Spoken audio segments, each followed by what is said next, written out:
sure that everything's been included, that they do not have any problem with the treated wood, as an example.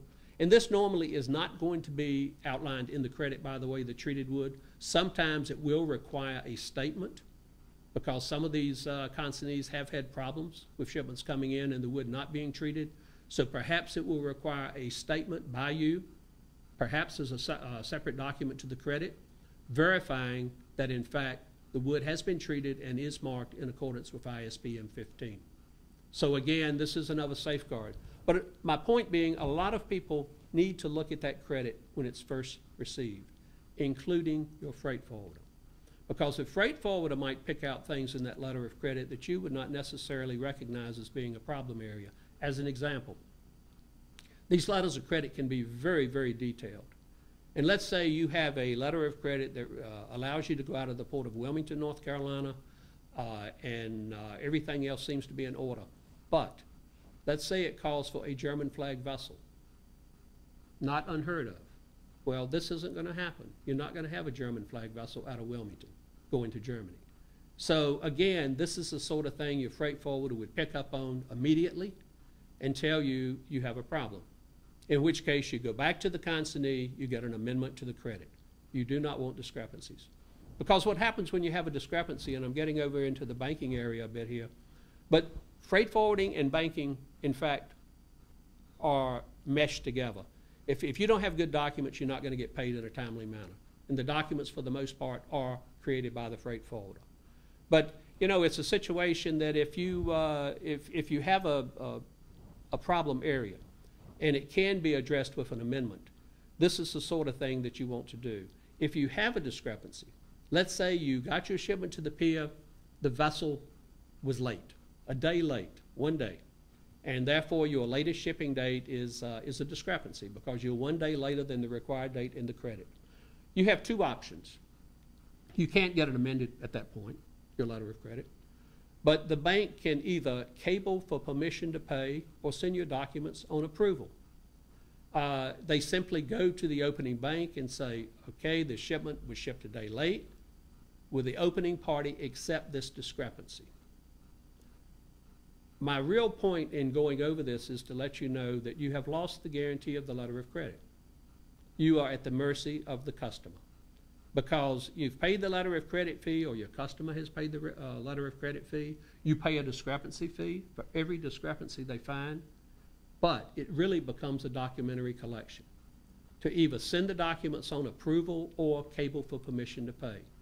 So a lot of people, I think, have a false sense of security when they talk about letters of credit, and they think, oh, you know, it's money in the bank, it's the way to go, other than cash in advance, it's the best way to go.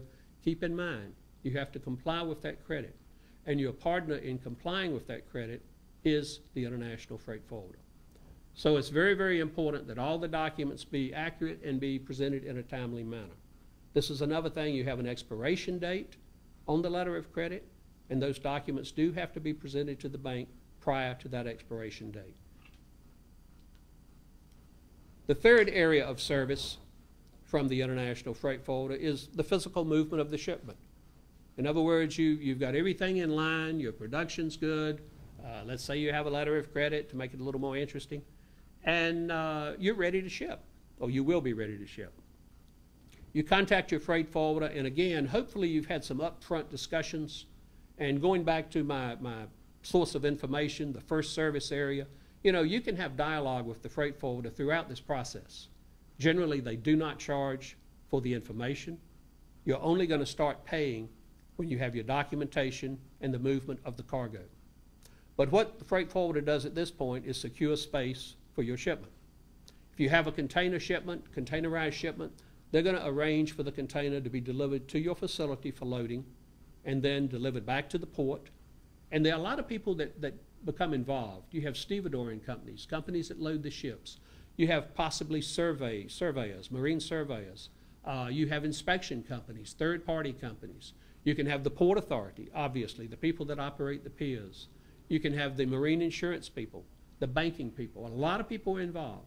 And going back to my initial statement, the freight forwarder serves as a middleman to bring these parties together and to minimize your involvement.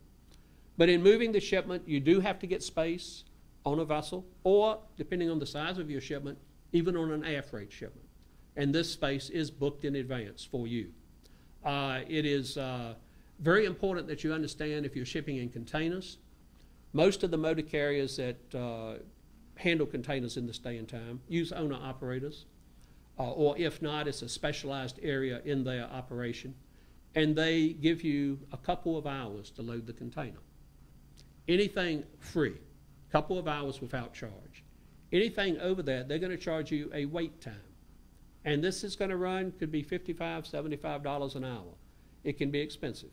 So it's very, very important, again, that you take this into consideration when pricing your shipment in the first place when you're quoting. Because you know whether or not you're going to be able to load that container in a couple of hours. It might be virtually impossible. Therefore, you need to tack on some charges on your inland freight to cover this additional charge. Very, very important. As far as arranging for any special inspections, fumigation, this sort of thing, again, this is an area where your freight forwarder becomes involved. The mechanics of this, you would contact the freight forwarder, be it by email, by shipper's letter of instruction, by telephone call.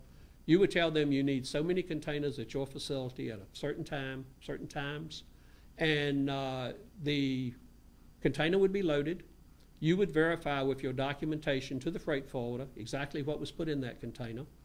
They would prepare the documentation, the ocean bill of lading, depending on the requirements of the shipment, perhaps modify your documents, and the ocean bill of lading is signed on board by the steamship line.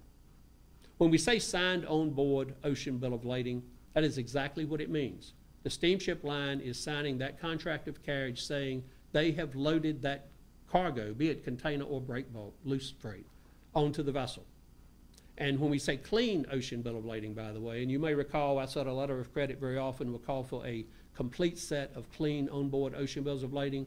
Clean simply means there are no notations on the bill of lading as to possible damage. This is not nearly so often experienced with containerized cargo, because generally speaking, once you get it in the container and seal it, it's safe, or at least it's not evident that it is not safe when it gets to the pier, unless obviously there's been some sort of wreck or something on the way to the pier. If it's a less than container load shipment or a break bulk shipment, you know, it's not at all unusual for the people checking in the shipment to note everything they see on that bill of lading to cover themselves if there's a claim. This can void the clean bill of lading requirement. So again, it's very, very important that you understand this. Every export shipment